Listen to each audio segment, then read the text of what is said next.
Case that had been filed against the Honorable Mithika Linturi. Honorable Speaker, the other issue that had been raised, Honorable Speaker, is on the nomination of the Honorable Wycliffe Musalia Mudavadi as the Prime Cabinet Secretary, Honorable Speaker. And Honorable Speaker, you will remember, Honorable Speaker, when this issue was raised before the committee in our first meeting, you did address it, Honorable Speaker, and appreciating, Honorable Speaker, that it is within the powers of the President under Article 132 and Article 152, Sub-Article 2, as read together with Section 10, Subsection 1 of the National Government and Coordination Act Number 1 of 2013, it is within the powers of the President to appoint, to designate the title and assign functions to a Cabinet Secretary, provided that the total number of Cabinet Secretaries being nominated by the President do not exceed 22.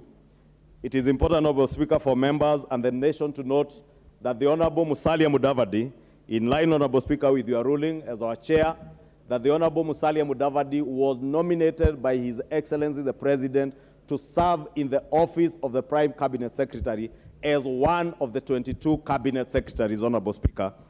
And the other additional nominees to make the list that we have just read of 24 is the Attorney General and the Honorable Ms. Mercy Kiruwanjao, who serves as Secretary to the Cabinet, and is therefore not a member per se of the Cabinet, is an ex-official member of the Cabinet together with the Attorney General.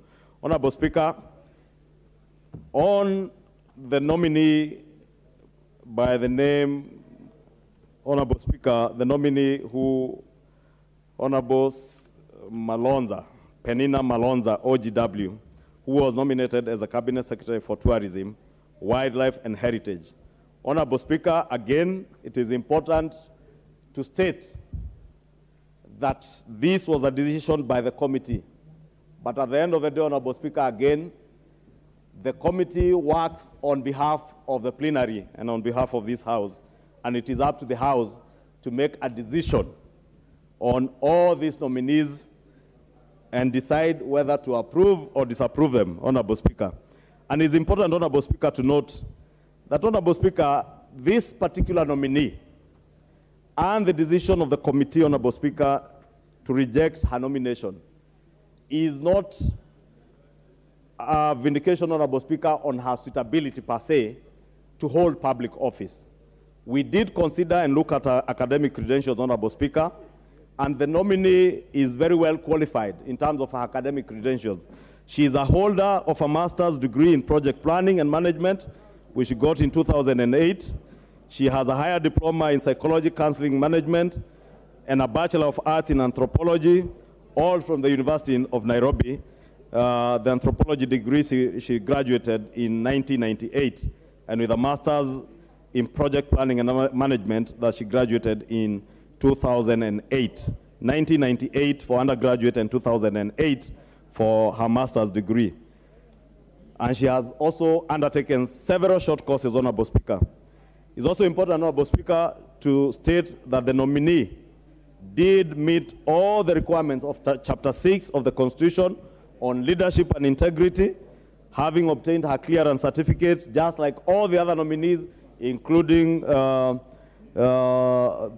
Attorney General and the Secretary of the Cabinet did obtain their clearance certificates from EACC, KRA from the Directorate of Criminal Investigations, the Office of the Registrar of Political Parties to state whether they are active members or officials of political parties, and the Higher Education Loans Board. Honorable Speaker, it is also on record that this particular nominee, Ms. Peninah Malonza, has not been charged in any court of law in the past 3 years. And Honorable Speaker, in terms of her political party affiliation, as much as it was noted she was a member of UDA, having ran as a women rep in her home county, Honorable Speaker, she does not hold office in any political party. Honorable Speaker, we also noted that the nominee has never been dismissed from office under Article 75 of the Constitution for contravention of the provisions of Article 75, Sub-Article 1 on conflict of interest, or on Article 76 on financial probity, or Article 77 on restriction of activities, on activities of state officers, and Article 78.2 on dual citizenship, as she's only a Kenyan citizen in line with our Constitution, Honorable Speaker. Honorable Speaker, the committee in considering this particular nominee, if you read on page 109, we do state that the nominee did not demonstrate knowledge of topical, administrative, and technical issues touching on the Ministry of Tourism and Heritage. Consequently, the nominee lacks requisite abilities and experience to serve as a Cabinet Secretary for Tourism, Wildlife, and Heritage. And, Honorable Speaker, that's why I'm stating this recommendation by the committee, Honorable Speaker, is not in any way an indictment on Ms. Peninah Malonza. We have not indicted her on her credibility in terms of her integrity in line with our Constitution, not on her credibility in terms of her academic qualifications, or indeed even her work experience. She has a very rich history, having worked as a deputy governor under Governor Malombe in Kitui County. She was the deputy governor between 2013 and 2017. She was a director and training partner and support director for Compassion International, the Kenya office, between the year 2012 and 2013. And she also served as the program supervisor of Compassion International during the period 2010 to 2012, and a senior program facilitator from 2009 to 2010, program facilitator during the year 2006 to 2009 for Compassion International.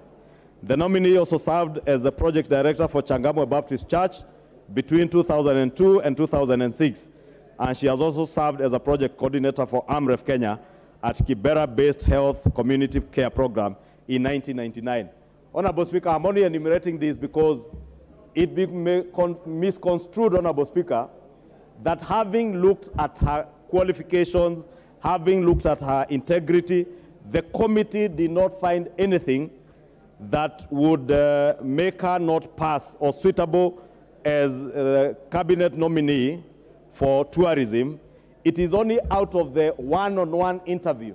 And Honorable Speaker, is good to mention, Honorable Speaker, and many of us in this House may take it for granted, that when you walk into an interview room where you find members of parliament that probably who you only see on TV, Honorable Speaker, staring at you with close to 30 or 40 cameras also focusing on you, it is probable, Honorable Speaker, that a nominee, and indeed I saw this happen, not just to this particular nominee, to at least a minimum of 4 nominees who panicked, became anxious, and could at times lose their line of thinking and forget very simple basic things, Honorable Speaker.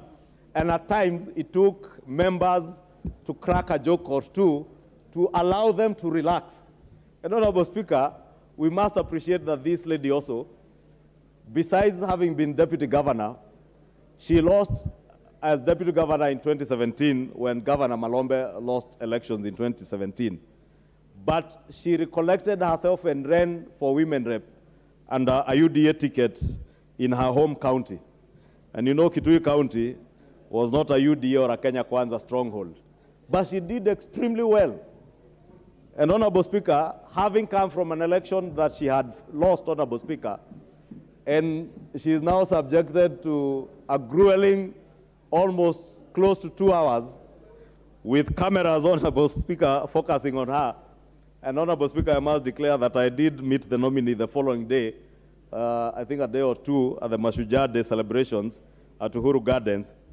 And she was indeed remorseful that she was a bit shaken when she appeared for the interview. And I understood her, Honorable Speaker. And therefore, I only speak about her, Honorable Speaker, because I want to state it to the country and honorable members in this House that in consideration of everything that was tabled before the committee, there was absolutely nothing adverse against Peninah Malonza. And her case now rests in the hands of the honorable members of this august House for you to decide what you want to do with her, as the fate of the other 23 nominees rests. Order, honorable members. Order. Order, honorable members. We shall listen to the majority leader in silence. Thank you. Thank you, Honorable Speaker, for protecting me. But I know these honorable members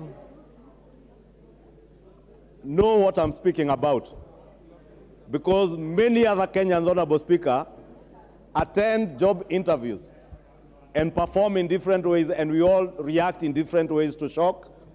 We react in different ways to being in situations and environments that you are not used to, Honorable Speaker. And without seeming to be speaking for anybody, Honorable Speaker, I was saying that the fate of all these 24 nominees submitted to us by His Excellency the President now rests in your hands, honorable members. But it's also worth noting, Honorable Speaker, that we are nominating, or we are considering for approval, Cabinet Secretary nominees who, if approved by this House, Honorable Speaker, and upon being sworn in, will now assume the offices of Cabinet Secretaries, Honorable Speaker. His Excellency the President has indicated when he addressed this House, Honorable Speaker, that he intends to ask the House, and he did request the House, to consider amending our standing orders, Honorable Speaker, to allow these Cabinet Secretaries to appear in this House, Honorable Speaker, right where you are, Honorable Speaker, next to you, in the civil servants bench, Honorable Speaker, to be able to answer questions and statements from members of Parliament and from Kenyans, Honorable Speaker, so that as the people's representatives, we are able to hold all these Cabinet Secretaries to account, to ensure that they are serving the interests of the people we represent in the offices that they hold, Honorable Speaker. Let me just take this opportunity, Honorable Speaker, even as I beg honorable members to approve these names, Honorable Speaker, to just state it to the Cabinet Secretary nominees.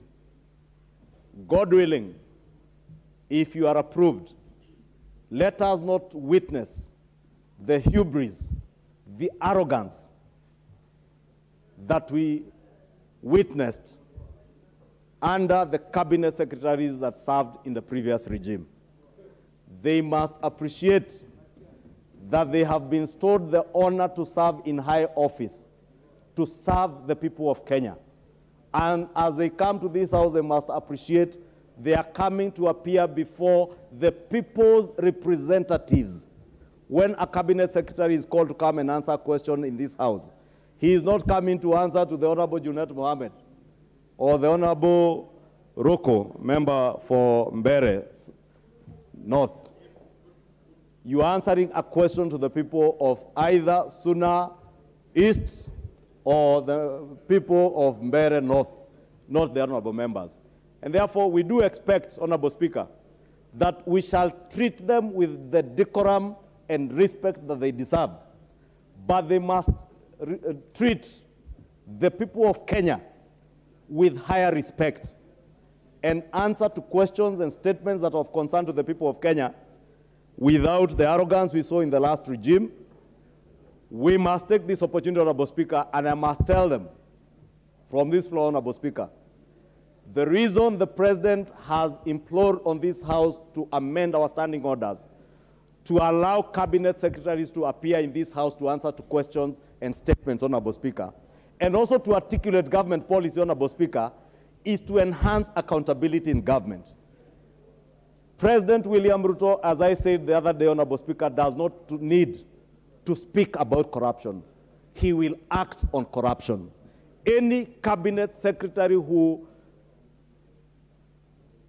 exercises his authority in a way that will benefit himself individually will only have himself to blame. President William Ruto will not be there to protect any of these Cabinet Secretaries. Should you dip your hands in the cookie jar that belongs to Kenyans? Honorable Speaker,